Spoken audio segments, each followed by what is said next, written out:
Buoyed up by their political success at the weekend, Sinn Féin senior members gathered in Belfast this morning to mark their past. 30 years ago today, Bobby Sands began refusing food in the H Block. The events of 1981 saw 10 men starve themselves to death, nearly 100 people die in the violence that followed, and the birth of a political party that now straddles both sides of the border. Anti-H Block, Armagh, political prisoner, 30,000.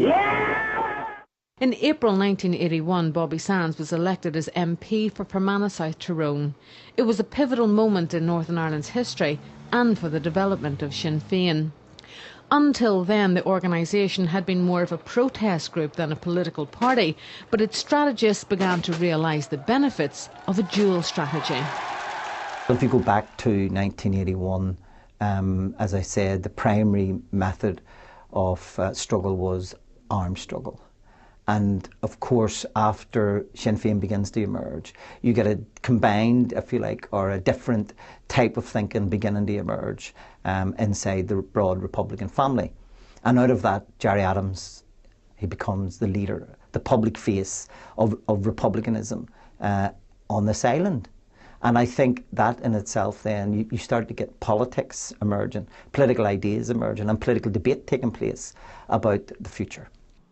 Richard O'Raw was in the Maze prison at the time of the hunger strike. He claims the Republican leadership had been offered a deal by the British government but rejected it because the party wanted to capitalise on the support for the by-election in Fermanagh South Tyrone left empty by Bobby Sands' death. In my view, there was a real understanding that no matter how many people died, this hunger strike had to be kept going until the election of Owen Cairn on the 20th of August 1981.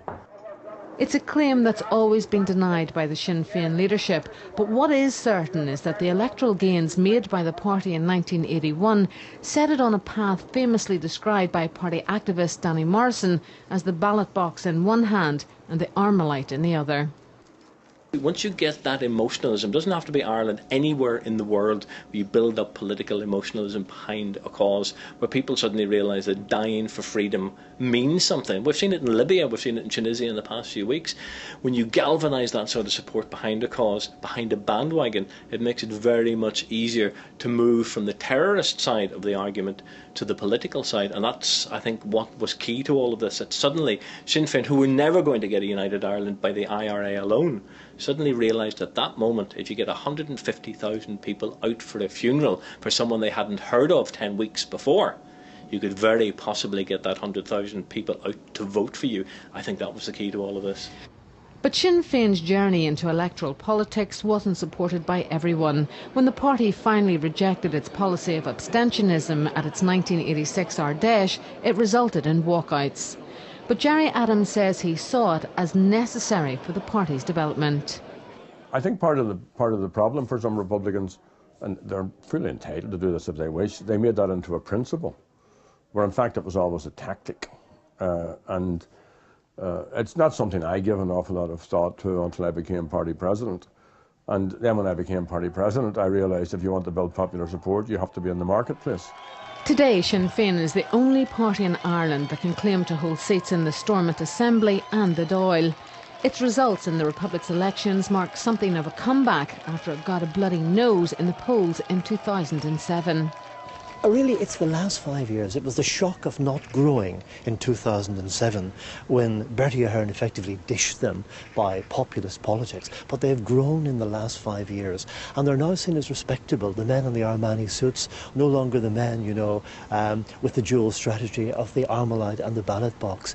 And in many ways, there were Fianna Fáil was. Lessons of history are important here. There were Fianna Fáil was in the 1930s, moving from being a party of revolutionary violence to being a party of kind of constitutional republicanism. The party now faces into elections here in May, undoubtedly galvanised by the weekend's results, and it shirks off criticism that its very presence in the Stormont Assembly copper fastens the union. I think people can see the all-Ireland agenda coming together with, you know, major support for Sinn Féin in the north and growing support for Sinn Féin in the south. So, as I said in the course of my speech here today, that should threaten nobody, because this is about moving forward to achieve our primary political objective, which is the reunification of our country by peaceful and democratic means. But while Sinn Féin insists its ultimate goal remains a united Ireland, it's clear it has, politically at least, recognised a divided Ireland. Its shift into constitutional politics means it will be for the electorate, north and south, to decide if it's an aspiration they're prepared to buy into. Tracy McGee, UTV Live Tonight.